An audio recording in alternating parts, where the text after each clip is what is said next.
Hello guys, welcome back to my channel. এই যে ঘরটা দেখতে পাচ্ছ তোমরা, সেই ঘরটা হচ্ছে আজ থেকে আই থিঙ্ক 25 বছর পুরনো ঘর, বা তারও বেশি হতে পারে।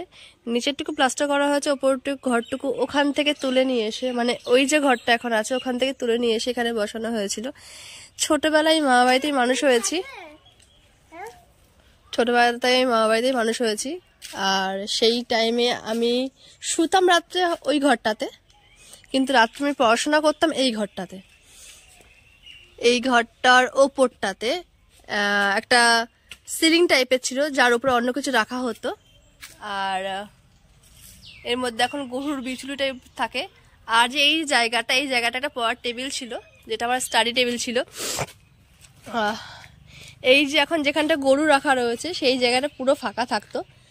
এই যে লিচু গাছটা, প্রচুর লিচু গাছটা হচ্ছে, লিচু খেয়েছি। এখানে একটা জলপাই গাছ ছিল, যেটা এখন নেই।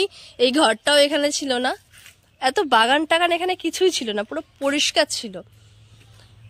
আর যে এখন এই যে লম্বু গাছগুলো দেখা যাচ্ছে, বড় বড় গাছগুলো দাঁড়িয়ে রয়েছে, সেই জায়গাটা ছিল একটা মস্ত বড় পুকুর। আর যে পুকুরটাকে আমরা জানতাম ভুতুরে পুকুর নামে, এই জায়গাটা ছিল মস্ত বড় একটা পুকুর। কিন্তু এখন পুকুরটা নেই, পুরো ভরাট হয়ে গেছে পুকুরটা। এইটা হচ্ছে আমার মেজমার বাড়ি, এটা পেছন সাইড, ব্যাক সাইড। এই গাছটা, এই আম গাছটা আমি নিজের হাতে লাগিয়েছিলাম, নিজের হাতে। এটা একটা কলমের আম গাছ, এই আম গাছটা আমি নিজের হাতে লাগিয়েছি। বাট এটা বড় হয়ে যাওয়ার পর ভেঙে গেছে ঝড়ে। এই দেখো, এখান থেকে একবার ভেঙে গেছে, ভেঙে গিয়ে এটা আবার হয়েছে। আর এই গাছে ফার্স্ট টাইম যে আমটা হয়েছিল, সেই আমটা চুরি হয়ে গেছিল। আমি এবার তার কাছ থেকে ফেরতও নিয়ে এসেছিলাম। এই জায়গাটা একটা বড় পেয়ারা গাছ ছিল আমাদের, যেই গাছগুলো এখন কিছুই নেই। সামনে যে জায়গাটা, সামনে যে সাইডটা এখন তো নোংরাই নোংরা। এই যে জায়গাটা, এখান থেকে মাটি নেওয়া হয়েছিল, অনেকটা মাটি নিয়ে যখন ওই ঘরগুলো করা হয়, পাকা ঘরগুলো, তখন ওর মধ্যে মাটি দেওয়া হয়েছে, ভিটের মাটি যেটাকে বলে। আর এই সামনে দিয়ে এই যে লাস্ট, এইটা হচ্ছে আমাদের সীমানা। এই যে আমাদের সীমানা লাস্ট, এই সীমানার ওপর থেকে ছিল শুধুমাত্র ধানের জমি আর ধানের জমি, আদার্স আর কিচ্ছু না। পর থেকে ওদিকে যতটা চোখ যেত, মানে আমার দাদুদের মাঠে যতটা জমি আছে, সেই লাস্ট জমিটা দেখা যায়।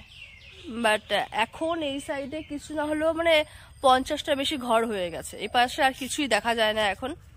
এখন গ্রাম বলতে সেই গ্রামের মতন আর কিছুই নেই। দাদুর একটা গরু ছিল, একটা গরুই ছিল, যেই গরুটা থাকতো এই যে ঘরটা, এই ঘরটা মানে আমার পড়ার ঘরটার পেছনে থাকতো দাদুর গরু। বাট এখন ছোট মামি গরু পুষতে, এর জন্য ছোট মামি পাশে একটা ঘর করে নিয়েছে। আর আমার মা ওই যে কলপারে আমাদের রান্না বান্না খাইয়ে দাইয়ে রেডি হচ্ছে। ও মা, কি করছো? খেয়ে হাত ধুচ্ছে আমার মা, সকাল থেকে উঠে রান্না বান্না করে আমাদের খাইয়ে দাইয়ে। এখানে যে লেবু গাছটা আছে, এই যে এখন প্রচুর লেবু হয়েছে, এই লেবু গাছটা আমি নিজের হাতে লাগিয়েছি। এখানে এই লেবু গাছটা নিজের হাতে লাগিয়েছি। এই যে না আম গাছটা, এইটা না, সরি এইটা না, এই গাছটা না, এই গাছটা। ও মা, কোন আম গাছটা যেন আমি লাগিয়েছি? এইটা, ওই মোটাটা না?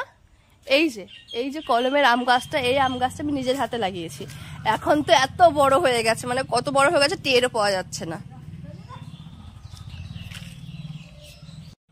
ও মা, তুমি বলো, আজ থেকে 10 বছর আগের বাড়ি আর এখনের মধ্যে কি কি পার্থক্য? 10 বছরের বাড়ি বেশি না? বেশি। তুমি গেছো কয় বছর তাই বলো? তাও 13 বছর আগের বাড়ির মধ্যে এখন বাড়ির মধ্যে কত পার্থক্য। এই যে আমার পড়ার ঘর, এটা এখানে এই জানলাগুলো দিয়ে কত, মানে রাত্রেবেলা 7টা পরে খুলতে ভয় পেতাম, ভূত আসবে সেই জন্য। ভূতের পুকুরটা অব্দি নেই। এই বাড়িগুলো আগে প্রচন্ড পরিষ্কার ছিল, বাট এখনের মানে বউরা আর আগের যে মামিরা কেউ এক না, বলো মা? আগেকার যারা ছিল খুব পরিষ্কার ভাবে ডাকতো সবকিছু। আমার মা একটুখানি কেমন কেমন হয়ে গেছে এখন। আমার মা একটা ভীষণ সুন্দর ছিল দেখতে, তোমাদের সঙ্গে আগে আমি মায়ের ছবি শেয়ার করেছি, তোমরা তো অবশ্যই দেখেছো। মায়ের চুলগুলো এখন পুরো কার্লি কার্লি, কিন্তু আমার মায়ের চুলগুলো এর 5 ডাবল বললে কম হয়ে যাবে, 5 ডাবলেরও বেশি ছিল আমার মায়ের চুল। এত বড়, মায়ের মুখের সাইজে একটা খোপা হতো, বাট এখন উঠে উঠে এই কটাই আছে, আর নেই আমার মায়ের চুল। আর আমার মেয়ের চুলগুলো সম্পূর্ণ হয়েছে আমার মায়ের মতো। গাইস, তোমরা কে কে মাশরুম খাও? অলমোস্ট সবাই খাও, আমিও খাই। তো এটা হচ্ছে কৃত্রিম মাশরুম, অ্যাকচুয়ালি এটা ব্যাঙের ছাতা,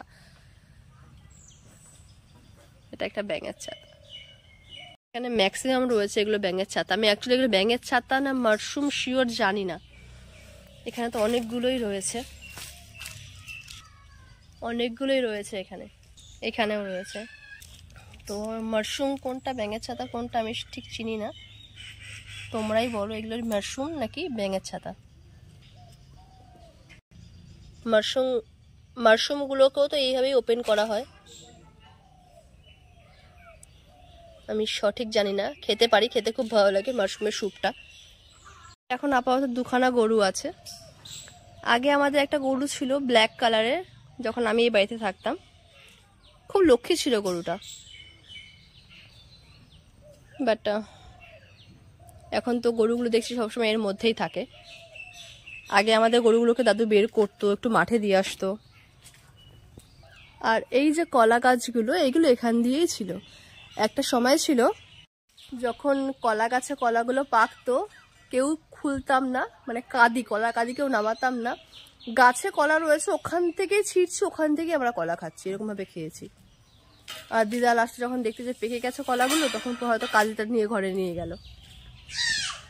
আমার লাল ফার্স্ট টাইম এসেছে গ্রামে, মানে আমাদের বাড়িতে। আমরা অ্যাকচুয়ালি তো এসেছি আমার বাড়িতে এসেছি, সেখান থেকে আমি মা বাড়িতে এসেছি। আমাদের বাড়িতে লাল ফার্স্ট টাইম এলো। তো এসে তো ওর কাছে গ্রাম একদম অন্যরকম লাগছে। অচেনা জায়গা, অচেনা পরিবেশ। এখানে আসার সঙ্গে সঙ্গে তো ঠান্ডা মান্ডা লেগে গেছে, জ্বর। প্রত্যেক দিন তো জ্বর আসছে। ওই দেখো কাঁঠাল, কে কাঁঠাল ভালো খাও? আমি ভালো খাই বলবো না, বাট খাই, ভালো লাগে। বাট এবছর কোনো গাছে আম নেই, প্রত্যেকটা আম গাছ এমটি।